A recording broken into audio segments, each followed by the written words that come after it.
Latest videos के लिए subscribe कीजिए बाल संस्कार केंद्र चैनल और बेल आइकन प्रेस कीजिए। हरिओम बच्चों, आज के बाल संस्कार का विषय है दया और परोपकार की महिमा। श्री योग वासिष्ठ महारामायण में आता है, ज्ञानवान परम दया की खान होते हैं। जितने लोग दयालु दिखते हैं वे ज्ञान के प्रसाद से ही दया करते हैं।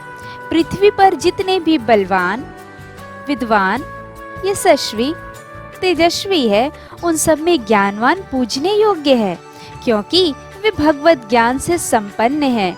और जिनके हृदय में भगवत ज्ञान का उदय हुआ है, उनके हृदय में दया और शांति बनी रहती है।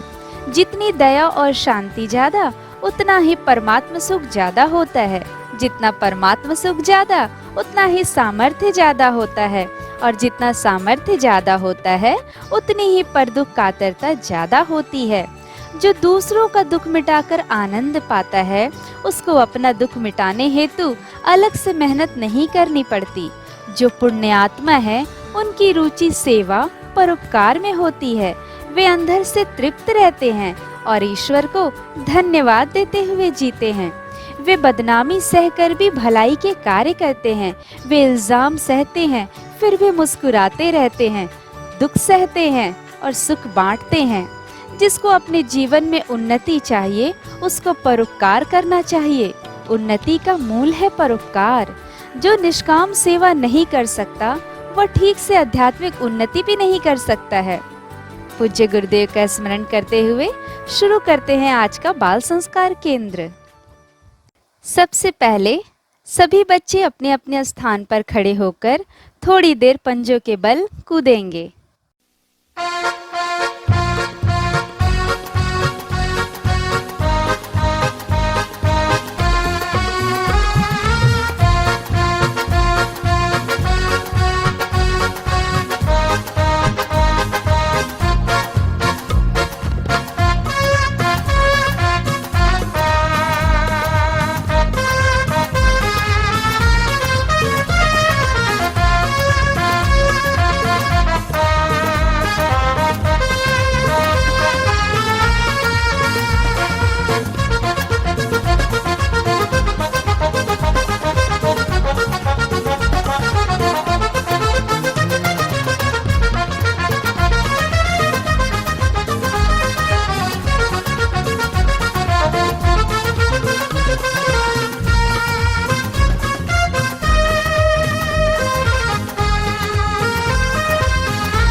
अब हम करेंगे हरिओम का दीर्घ गुंजन।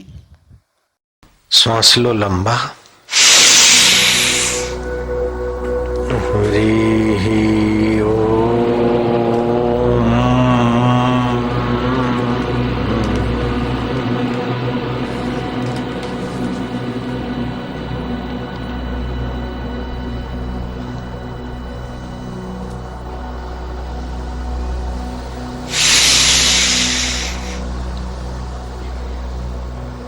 हरि ओम।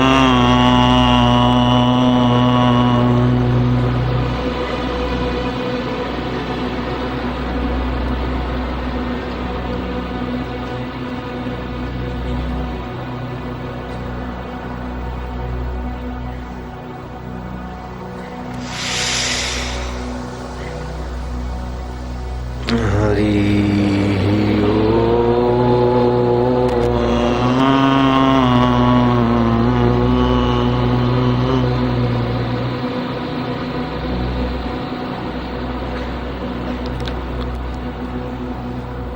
हरि ओम।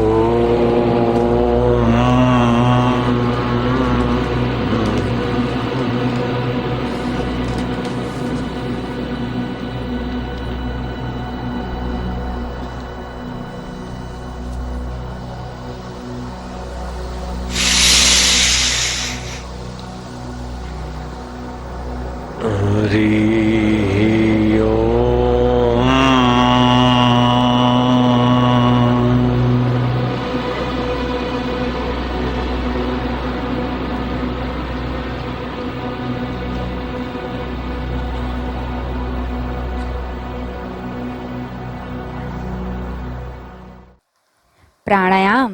सभी बच्चे मन को एकाग्र करने वाला, मन की चंचलता दूर करने वाला एक अनुपम प्रयोग करेंगे, टंक विद्या।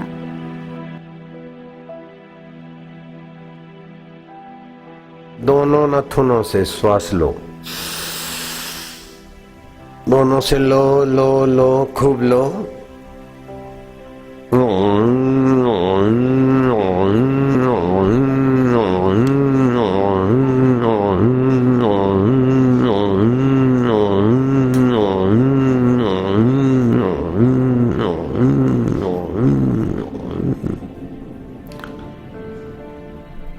एक बार हुआ, ऐसा 2 बार करना है बस।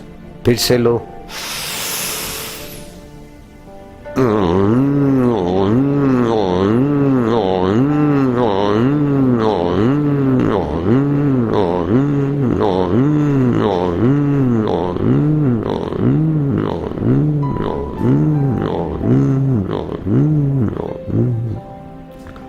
ऐसा 2 बार करने से तुम्हारा मन में जरा जरा बात में जो दुखी होता है, जरा बात में सुखी, जरा जरा बात में अभिमानी, जरा जरा बात में चिंतित, जरा जरा बात में भयभीत, ये सारे मन की कमजोरी मिट जाएगी।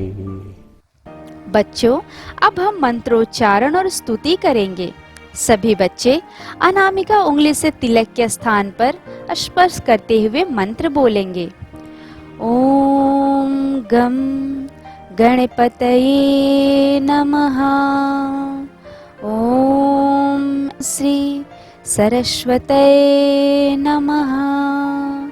ओम श्री गुरुभ्यो नमः। सभी बच्चे शिखा के स्थान पर हाथ लगाकर मंत्रोच्चारण करेंगे। ओम विश्वानि देव सवितर्दुरितानि परासुव यद्भद्रं तन्नेयासुव। ओम। हे विश्व के देव, हमारे संपूर्ण दुर्गुणों को दूर करें और ब्रह्मांड में जो भी कल्याणकारक शुभ गुण कर्म स्वभाव सुख है वे हमें प्राप्त हो।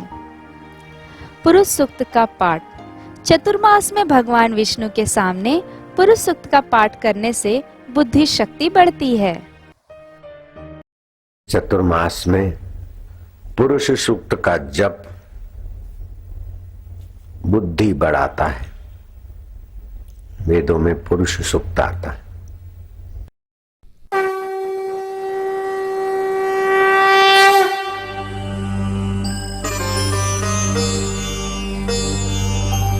ओम श्री गुरुभ्यो नमः।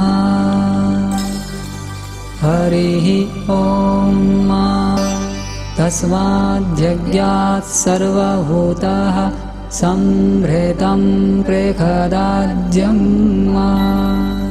पशुस्तांश्चक्रे वा यज्ञा नारण्य घ्राम्याश्च जे। तस्माद्यज्ञात् सर्वभूतरेचः सामानि जज्ञिरे छन्दागुंसि जज्ञिरे। तस्माद्यजुस्तस्मादजायत। तस्मादश्वा अजायन्त जे केचो भयादतः गावो हजग्धिरे तस्माज्जाता अजावयः तं यज्ञं बर्हिषि प्रोक्षन् पुरुखं जातमग्रतः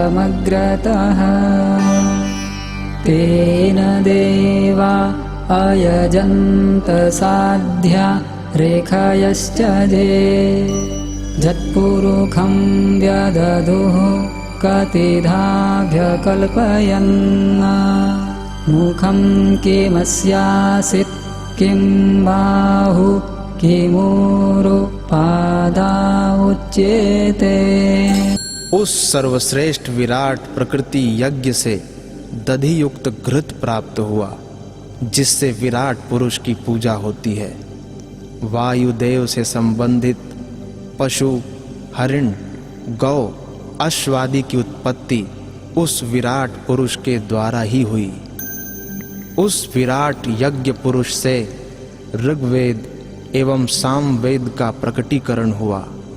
उसी से यजुर्वेद एवं अथर्ववेद का प्रादुर्भाव हुआ, अर्थात वेद की ऋचाओं का प्रकटीकरण हुआ। उस विराट यज्ञ पुरुष से दोनों तरफ दांत वाले घोड़े हुए और उसी विराट पुरुष से गौवें, बकरियां और भेड़े आदि पशु भी उत्पन्न हुए। मंत्र दृष्टा ऋषियों एवं योगाभ्यासियों ने सर्वप्रथम प्रकट हुए पूजनीय विराट पुरुष को यज्ञ, सृष्टि के पूर्व विद्यमान महान ब्रह्मांड रूप यज्ञ अर्थात सृष्टि यज्ञ में अभिषिक्त करके उसी यज्ञ रूप परम पुरुष से ही यज्ञ अर्थात आत्म यज्ञ का प्रादुर्भाव किया। संकल्प द्वारा प्रकट हुए जिस विराट पुरुष का ज्ञानी जन विविध प्रकार से वर्णन करते हैं, वे उसकी कितने प्रकार से कल्पना करते हैं। उसका मुख क्या है, भुजा, जांघें और पांव कौन से हैं, शरीर संरचना में वह पुरुष किस प्रकार से पूर्ण बना। आओ सुने कहानी। पौराणिक कथा है। एक बार पार्वती जी ने भगवान शिव जी से पूछा, इतने सारे लोग मंदिरों में जाते हैं, इतने सारे लोग धार्मिक है, फिर भी उनका भवसागर क्यों नहीं कटता। शिव जी ने कहा, वे मंदिरों में तो जाते हैं लेकिन विषय विकार के पार नहीं जाते। आत्मतीर्थ आत्म मंदिर में वे नहीं जानते। पार्वती जी ने कहा, फिर भी मेरे संतोष के लिए आप चलिए, इतने इतने भक्त हैं, कुछ तो मान्यताओं के पार होंगे। शिव जी ने कहा, चलो चला जाए। देवाधिदेव महादेव और जगत जननी पार्वती जी मानव तन धारण किए हुए एक प्रसिद्ध विशाल मंदिर के प्रांगण में आ बैठे, जहां भिखमंगे बैठते हैं। पार्वती जी एक सुंदर स्त्री का और शिव जी एक कोढ़ी का रूप धारण किए हुए थे। उस कोढ़ी पति को लेकर भिखारिन का वेश बनाए हुए वे देदीप्यमान सुंदरी बैठी थी। कई लोग मंदिर जाते थे, उनकी सीधी दृष्टि उस सुंदरी की ओर पड़ती थी। लौट के आते समय कुछ दान दक्षिणा देनी होती तो सुंदरी की ओर देते थे और उसके चित्र को दिमाग में भर के ले जाते थे। कोढ़ी के चित्र को नहीं ले पाते थे। भीड़ तो खूब थी, घंटनाद भी हो रहा था, भगवान का जय घोष भी हो रहा था, किंतु सब अपनी अपनी मान्यताओं के अनुसार दोहराया जा रहा था। रोज की तरह सब दर्शन करते करते रवाना हो रहे थे। उतने में एक व्यक्ति निकला। उसने देखा कि कोई कोढ़ी व्यक्ति बैठा है और उसकी पत्नी मक्खियां भगा रही है। उस भक्त ने कहा, माँ, ये आपके पति कोढ़ के रोग से आक्रांत हैं, आप मेरे घर चलिए, यहाँ तो इनका रोग और भी बढ़ता जाएगा और वह संक्रामक होने से इससे दूसरों को भी तकलीफ होगी। आप मेरे घर चलिए, मैं इनकी सेवा करूँगा, आप भी सेवा करना, मेरे पास जो कुछ है वो इनकी सेवा में लगाएंगे। पार्वती जी ने कहा, नहीं नहीं, हम किसी के घर नहीं जाते। तब उस सज्जन ने मंदिर जाना स्थगित किया और घर गया। जो कुछ उसके पास इलाज के लिए दवाई पट्टियां थी वह ले आया कुछ सफाई की। जो विश्व की सफाई करते हैं, पापी लोग बढ़ जाते हैं, तब जो सफाई कर देते हैं, उनकी आज उस भक्त ने सफाई की, पट्टियां बांधी, प्रणाम किया। फिर मंदिर गया तो मंदिर का देव मुस्कुराता हुआ मिला। उस देव को देखते देखते भीतर के देव कह रहे हैं कि बस मुझे केवल इन पत्थरों में मत देखना, जहां तेरी दृष्टि पड़े वहां पहले मुझे देखना, बाद में दूसरों को मानना। वह लौटा और रोमांचित हो गया। फिर आकर उस कोढ़ी को प्रणाम किया, उसकी पत्नी को प्रणाम किया। पत्नी ने कहा, बेटे, मंदिरों में मूर्तियों के पास तो बहुत लोग आते हैं, लेकिन कोई कोई विरला ही सात्विक है जो मंदिरों और मूर्तियों के बहाने अपने पास आता है। और तू जो अपने पास आया है, तेरी दृष्टि रूप लावण्य सौंदर्य पर नहीं पड़ी, बल्कि मेरे इन कोढ़ी पति पर पड़ी। तूने इन्हें आत्मभाव से देखा। अच्छा, अब ये जो कोढ़ी है ना, इनको मैं असली रूप में प्रकट होने को कह देती हूँ, और मैं क्या हूँ वह भी तुझे बता देती हूँ। पार्वती जी ने संकल्प किया। शिव और पार्वती जी के दर्शन हुए। वह धन्यवाद से भर गया। देखा बच्चों, इस कहानी से हमें यह शिक्षा मिलती है कि जो निस्वार्थ भाव से सेवा और परोपकार करता है, उस पर भगवान जल्दी प्रसन्न हो जाते हैं। साखियां। दया धर्म का मूल्य है, पाप मूल्य अभिमान। तुलसी दया न छोड़िए, जब लग घट में प्राण। अपने दुख में रोने वाले तो मुस्कुराना सीख ले, औरों के दुख दर्द में आंसू बहाना सीख ले। जो खिलाने में मजा है, आप खाने में नहीं। जिंदगी में तू किसी के काम आना सीख ले। अपने दुख में रोने वाले तो मुस्कुराना सीख ले।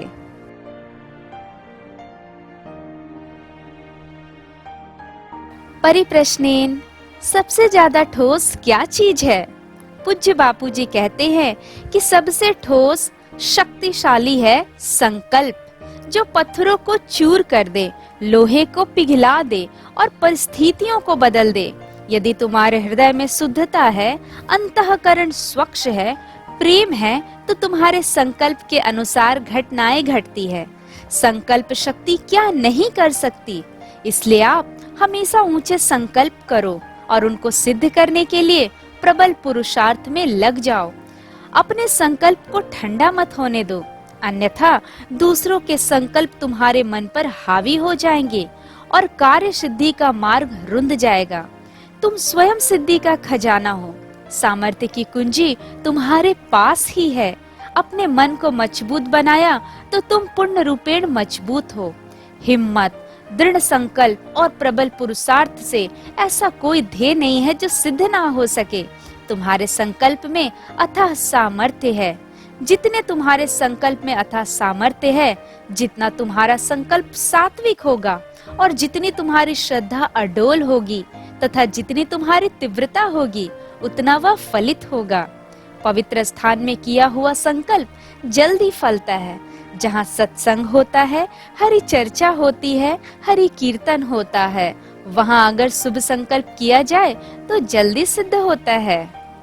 संस्कृति सुवास, कर्णवेद संस्कार का महत्व। हिंदू धर्म संस्कारों में कर्णवेद अर्थात कान छेदना 9वां संस्कार है। बालकों व बालिकाओं की शारीरिक व्याधियों से रक्षा ही इस संस्कार का मूल उद्देश्य है। आयुर्वेद के अनुसार कान छेदने से अंत वृद्धि अर्थात इंग्विनल हर्निया होने की संभावना नहीं रहती। कर्ण छेदन करने से सूर्य की किरणें कानों के उन छिद्रों से प्रवेश पाकर सामने बालक बालिका को तेज संपन्न बनाती है।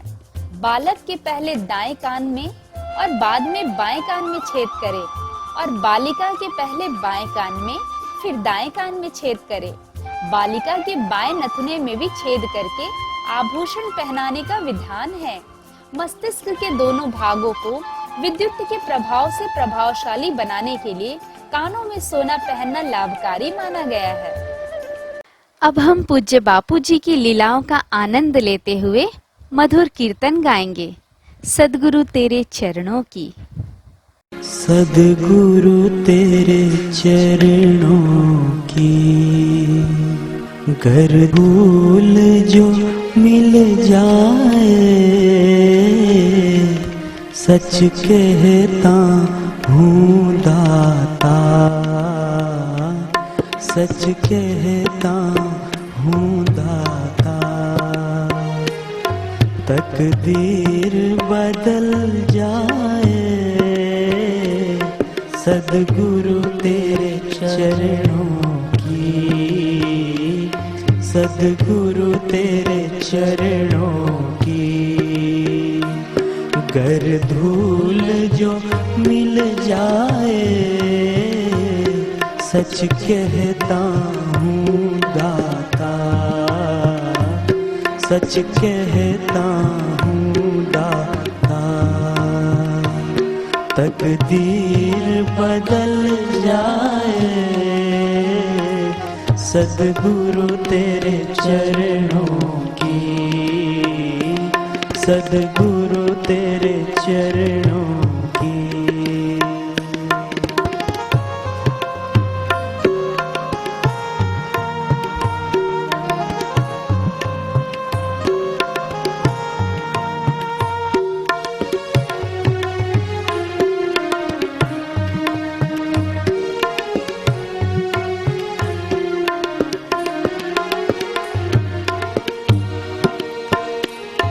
यह मन बड़ा चंचल है, तेरा ध्यान नहीं धरता। यह मन बड़ा चंचल है, तेरा ध्यान नहीं धरता। जितना उसे समझाऊं, जितना उसे समझाऊं, जितना उसे समझाऊं, जितना उसे समझाऊं, उतना ही मचल जाए, सद्गुरु तेरे चरणों की। स्वास्थ्य सुरक्षा। वर्षा ऋतु में विशेष लाभदायी अजवाइन। वर्षा ऋतु में होने वाले पेट के विकारों, जोड़ों के दर्द, कृमि रोग तथा कफजन्य विकारों में अजवाइन खूब लाभदायी है। भोजन से आधे घंटे पहले अजवाइन में थोड़ा सा काला नमक मिलाकर गुनगुने पानी के साथ लेने से मंदाग्नि, अजीर्ण, अफरा, पेट के दर्द एवं अम्लपित्त अर्थात हाइपर एसिडिटी में राहत मिलती है। भोजन के पहले कौर के साथ अजवाइन खाने से जोड़ों के दर्द में आराम मिलता है। अजवाइन और तिल संभाग मिलाकर दिन में 1 से 2 बार खाने से अधिक मात्रा में व बार-बार पेशाब आने की समस्या में राहत मिलती है। अजवाइन और एक लौंग का चूर्ण शहद मिलाकर चाटने से उल्टी में लाभ होता है। 15 से 20 दिनों तक भोजन के बाद गुनगुने पानी के साथ अजवाइन लेने से मासिक धर्म के समय होने वाली पीड़ा में राहत मिलती है। सावधानी, अजवाइन की सेवन मात्रा 2 ग्राम तक ही रखनी चाहिए। प्रतियोगिता। अब बारी है ज्ञान विज्ञान प्रतियोगिता की। आपको एक प्रश्न पूछा जाएगा, उत्तर में 4 विकल्प होंगे और आपको 10 सेकंड में सही उत्तर बताना है। प्रश्न है, श्री राम और लक्ष्मण किस ऋषि के साथ सीता के स्वयंवर में जनकपुरी गए थे? विकल्प है ऋषि वाल्मीकि, ऋषि विश्वामित्र, ऋषि वशिष्ठ, ऋषि भारद्वाज।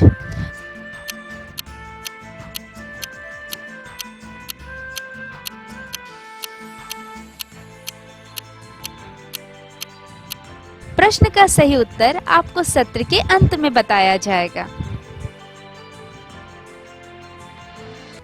योगासन, धनुरासन। इस आसन में शरीर की आकृति धनुष जैसी बनती है, अतः इसको धनुरासन कहा जाता है। लाभ, धनुरासन से पेट की चर्बी कम होती है। कब्ज, गैस, पेट के रोगों में लाभ होता है। भूख खुलकर आती है। छाती का दर्द दूर होता है। हाथ पैर में होने वाले कंपन रुक जाते हैं, जठराग्नि तेज होती है। स्त्रियों के लिए तो यह आसन लाभकारक है। इससे मासिक धर्म के विकार और गर्भाशय के रोग दूर होते हैं। विधि: भूमि पर बिछे हुए कंबल पर पेट के बल उल्टे होकर लेट जाएं। दोनों पैर परस्पर मिले हुए रहे। अब दोनों पैरों को घुटनों से मोड़े। दोनों हाथों को पीछे ले जाकर दोनों पैरों के टखनों से पकड़े। हाथ से पकड़े हुए पैरों को कसकर धीरे धीरे खींचे। जितना हो सके उतना सिर पीछे की ओर ले जाने की कोशिश करें। दृष्टि भी ऊपर एवं पीछे की ओर रहनी चाहिए। समग्र शरीर का बोझ केवल नाभि प्रदेश के ऊपर ही रहेगा। कमर से ऊपर का धड़ एवं कमर से नीचे पूरे पैर ऊपर की ओर मुड़े हुए रहेंगे। बाद में हाथ खोलकर पैर तथा सिर को मूल अवस्था में ले जाए। प्रारंभ में 5 सेकंड यह आसन करें। धीरे धीरे समय बढ़ाकर 3 मिनट तक करना चाहिए। ज्ञान का चुटकुला। पिताजी डांटते हुए, राजू तुम्हें फूल तोड़कर लाने को कहा था, तुम पूरी डाली क्यों तोड़ लाए? राजू: पिताजी वहाँ लिखा था कि फूल तोड़ना मना है, इसलिए मैं पूरी डाली तोड़ लाया। सीख: निर्देशों का गलत अर्थ नहीं लगाना चाहिए। गतिविधि: अब बारी है गतिविधि की। बच्चों, आज की गतिविधि में आपको यह मिलान करना है कि किस महापुरुष से कौन सा साहित्य प्राप्त हुआ है। देखते हैं कौन सबसे पहले सही मिलान करके लाता है। स्क्रीन पर सत्शास्त्र के नाम एवं महापुरुष के नाम दिए हुए हैं। सही मिलान करके आपको सही उत्तर देने हैं। गतिविधि का सही उत्तर सत्र के अंत में बताया जाएगा। गतिविधि का सही उत्तर स्क्रीन पर है।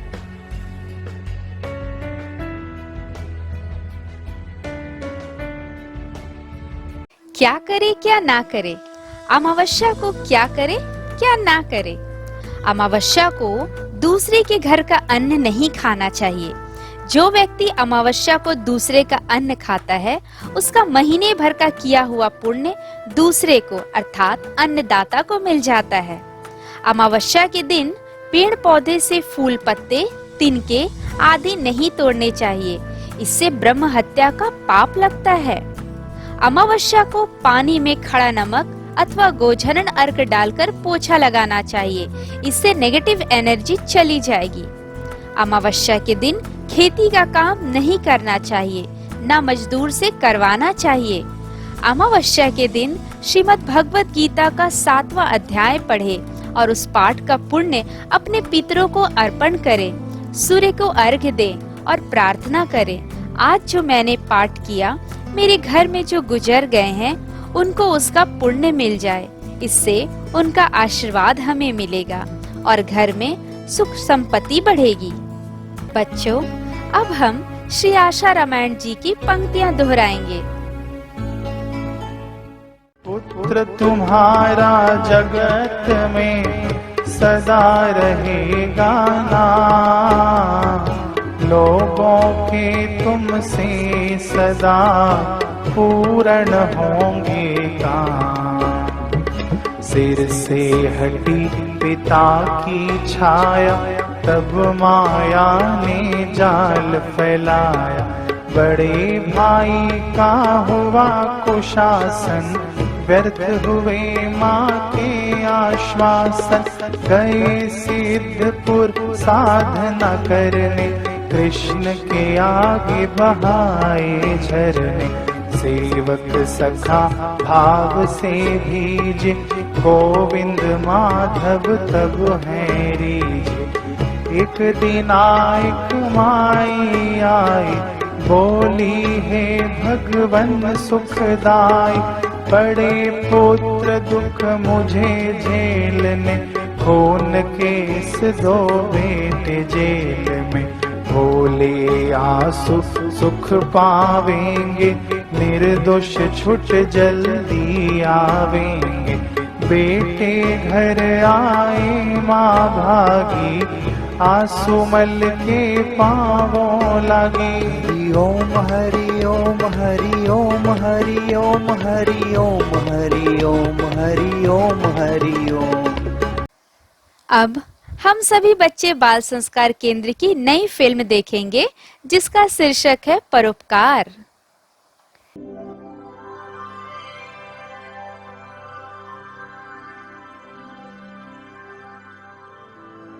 शिवम, तुम क्या सोच रहे हो? वही जो भैया ने बाल संस्कार केंद्र में बताया था। यार, आसपास के गरीबों की हालत मुझसे देखी नहीं जा रही। भारत की 80% संपत्ति मुट्ठी भर लोगों के पास है और वो मुट्ठी भर लोग अपनी मुट्ठी खोलने ही नहीं चाहते। कोरोना ने क्या हालत कर दी देश के गरीबों, जो एक एक अन्न के लाने के लिए मोहताज हो रहे हैं। हाँ यार, हमारे घर की काम वाली भी हमें बता रही थी, उनकी बस्ती में कई दिनों से किसी ने भोजन नहीं किया है। हमें उनके लिए भोजन लेके जाना चाहिए।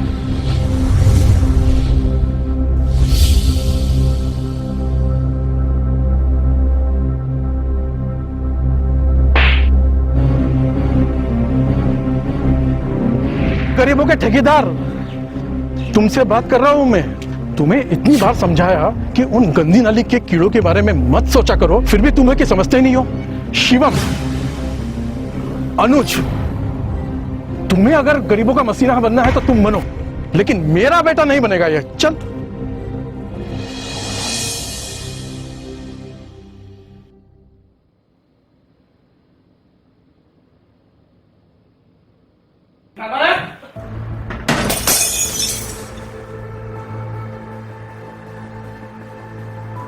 गलतियों को साफ माफ करना। काम करना नहीं आता है ना तो मत किया करो। ये तुम जैसे गरीब और थर्ड क्लास लोग ही ऐसा काम किया करते हैं। पापा, आंटी की कोई गलती नहीं है। Shut up. अब तुम मुझे सिखाओगे कि क्या सही है और क्या गलत है? या आज रात को मैं आता हूं और फिर देखता हूं। सॉरी आंटी, मेरी वजह से आपको डांट दिया। कोई बात नहीं बेटा।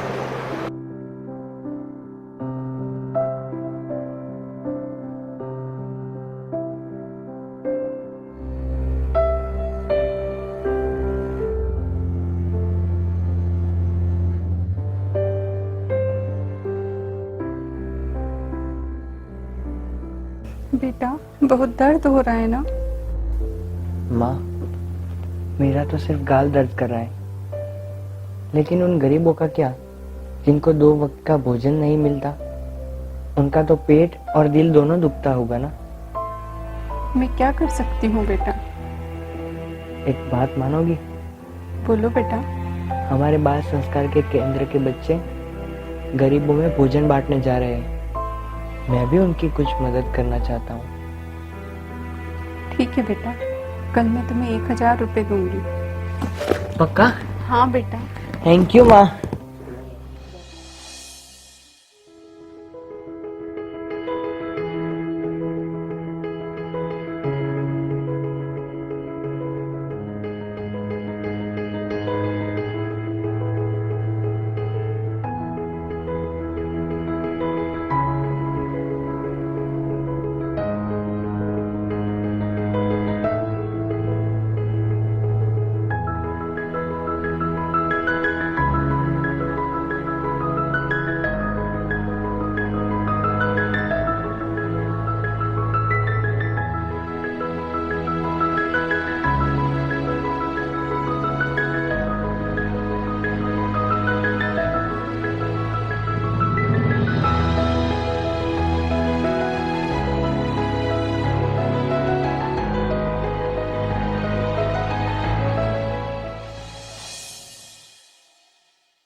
लालत,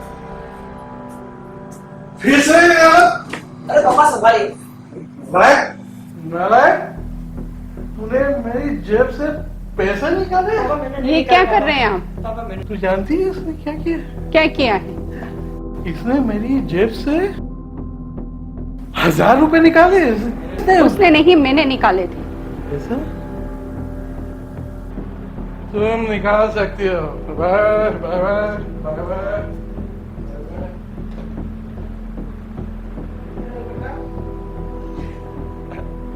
मत रो बेटा, मैं हूं ना तेरे साथ।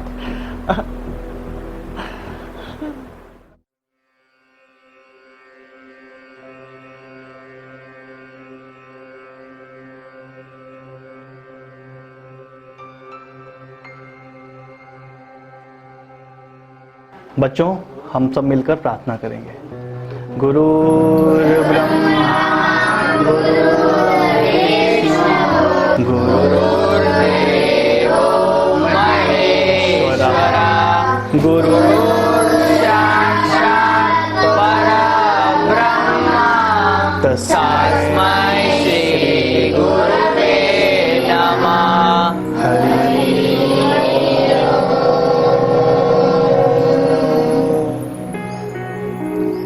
बच्चों, अभी हम लोग मिलकर हाथ से प्रयोग करेंगे। हरि ओम ओम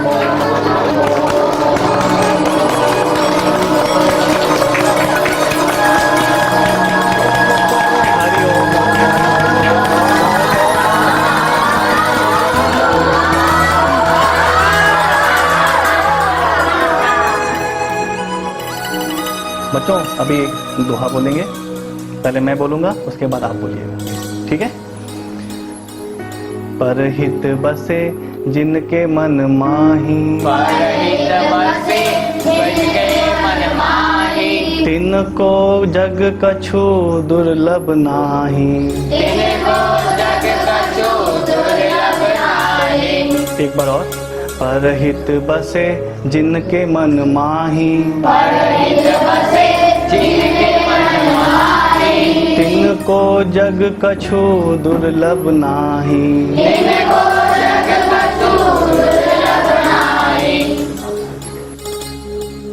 बच्चों, आपको तो पता ही है, हमारे पूज्य बापूजी तो परोपकार की जीती जागती मूर्ति हैं।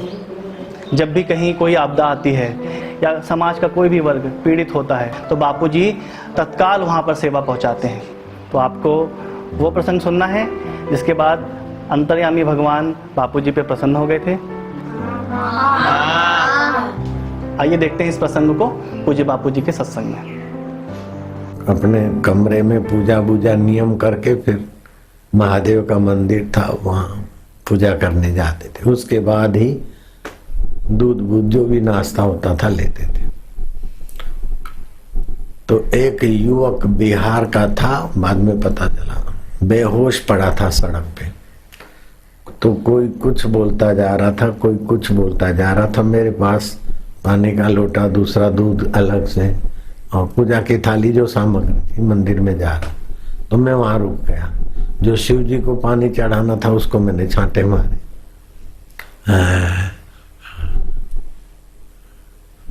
पानी तो पानी पिला दिया, भूख तो मैं दूध पिला दिया शिव जी के हिस्से का। मैंने पूछा क्या कैसा? उस समय मेरी उम्र 21.5 साल की रही होगी।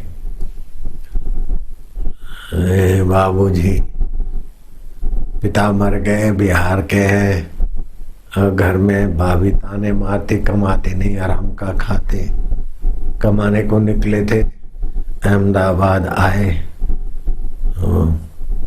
उसकी हालत भूख के कारण बेचारा बेहोश हो गया था। उसके से टूटी फूटी भाषा में उसने बोला कि कालूपुर स्टेशन पर कूलियों का काम करना चाहा तो सब कूलियों ने मिलकर मार भगाया। पैसा नहीं तो मैं पैदल मणिनगर स्टेशन जाना चाहता था। हमारे यहाँ से मणिनगर स्टेशन आधा किलोमीटर पे था, पौने किलोमीटर। तो चक्कर आ गए तो मैं गिर गया। तो लोग बोल रहे थे कि पिया है, पागल है, वो तो देख के अपना जजमेंट फतवा देके जा रहे थे। लेकिन मेरा अंतरात्मा देव कैसा भगवान मेरा ख्याल रखे है, तो मैं भगवान कैसे मैं नहीं बोल सकता। तो जहाँ पूजा का, वो पूजा करके भूख लगती तो आदमी जुआनी थी, जल्दी जो जैसे सब लोग जाते ऐसे हम भी चले जाते। पूजा करके दूध पी लेते, नाश्ता कर लेते, किसी ने रोका नहीं था। लेकिन वो अंतर्यामी की प्रेरणा हुई, उसको उठाया। फिर वो शिव जी की पूजा जब होगी तब होगी। घर गए, माँ को मैंने बोला ऐसा ऐसा कुछ बना दो। माँ ने भी वो मिट्ठी रोटियां बना दी, मिठे परोठे नहीं, वो रोट होते ना, मीठे मीठे रोट बनाती माया, ऐसे 2, 5, 7 बना दी, जैसे 3 दिन 4 दिन खराब भी नहीं हो, 2-3 दिन खा ले। और मेरे खर्चे के जो पैसे थे वो उसको मैंने दिए और पैदल रिक्शा में मैं उसको बिठा के मणिनगर के तरफ रवाना किया। आज मेरी पूजा हो गई बेटे, आज मेरी पूजा हो गई। मैं क्या, कौन बोल रहा है? बोले मैं जिसको रोज जल और दूध चढ़ाते हैं वो मैं शिव जी बोल रहा हूँ। मैंने क्या महाराज आप कैसे बोल रहे? ऐसा नहीं, आकृति देखी ऐसी बात नहीं है, भीतर से ही आवाज है, मैं बोल रहा हूँ। अब तुम घर में नहीं रहोगे, अब तुम साधु बन जाओगे, आज में तुम्हारी पूजा सफल हो गई। तो कहने में वही आवाज आओ, वही बात हो, पूजा सफल हो गई। मैं क्या, कौन बोल रहे हो? बोले मैं बोल रहा हूँ। कौन हो तुम? बोले मैं वही शिव हूँ जिसकी तुम पूजा करते हो।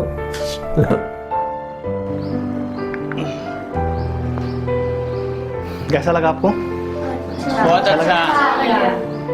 अच्छा बच्चों, आपको याद है जब हम लोग ने उस दिन भोजन बांटा था, तब अंतरात्मा का प्रसाद धन्यवाद हमको मिला था ना? बच्चों, भोजन से तो हम किसी का पेट भर सकते हैं, लेकिन किसी का दुख मिटाना हो तो उसके लिए सत्संग और भगवान नाम संकीर्तन की आवश्यकता होती है। इससे उसका भाग्य भी चमकेगा और दुख भी मिटेगा। सत्संग हमको मिलेगा पूज्य बापूजी के सत्साहित्य से। इसके लिए हमको बापूजी के सत्साहित्य का लाभ लेना चाहिए। तो इस बार हम लोग भंडारे में पूज्य बापूजी का सत्साहित्य भी बांटेंगे। भैया बापूजी का लॉकेट भी बांटेंगे? हाँ सोहम, जरूर बांटेंगे।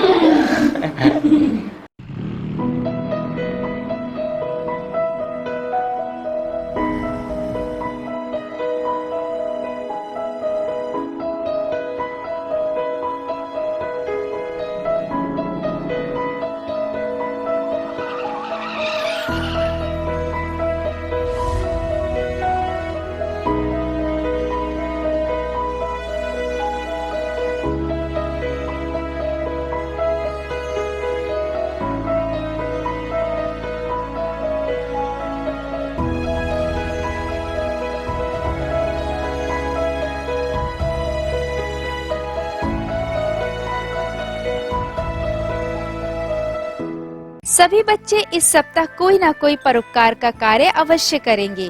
यह आपका गृह कार्य है।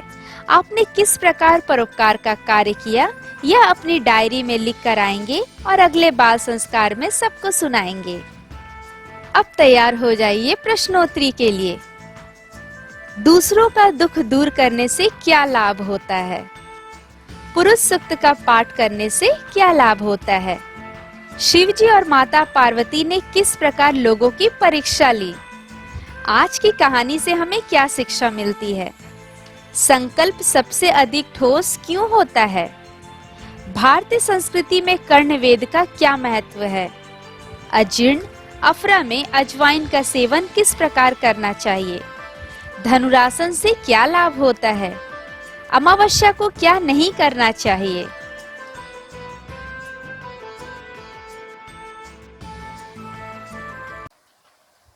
दीप ज्योति एवं आरती। सभी बच्चे अपने अपने स्थान पर आरती के लिए खड़े हो जाएंगे।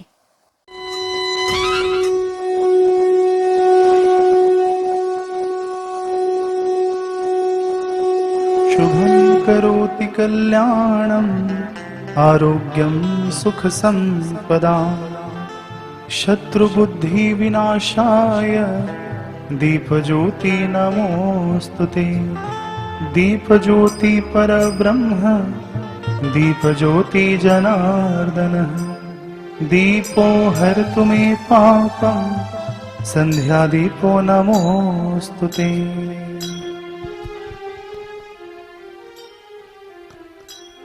गुरुजी मेरी आरती स्वीकार कीजिए। गुरुजी मेरी आरती स्वीकार कीजिए। गुरुजी मेरी आरती स्वीकार कीजिए। चरणों में हम पड़े हैं उद्धार कीजिए।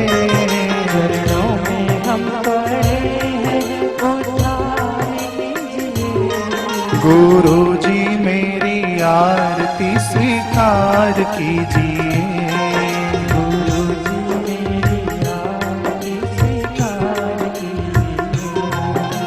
प्रभु की बातें होती जब हम संग बापू के होते। प्रभु की बातें होती जब हम संग बापू के होते। बिन तेरे है गुरुवर हम सब हर पल हैं कुछ खोते।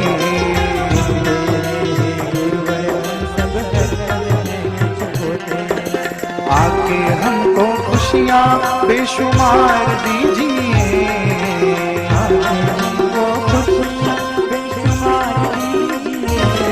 गुरु जी मेरी आरती स्वीकार कीजिए। गुरु जी मेरी आरती स्वीकार कीजिए। चरण में पड़े हैं उद्धार कीजिए। चरण में पड़े उद्धार कीजिए।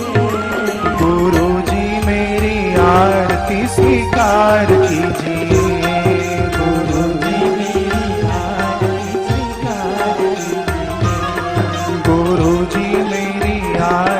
स्वीकार कीजिए।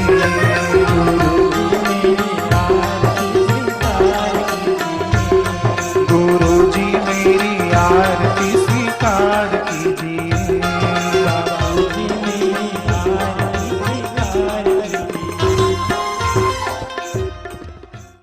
प्रेस कीजिए। प्रार्थना। हाथ जोड़े वंदन करूं, धरूं चरण में शीश। ज्ञान भक्ति मोहे दीजिए, परम पुरुष जगदीश। मैं अपराधी जन्म का, नक्शिक भरा विकार। तुम दाता दुख भंजना, मेरी करो संभार।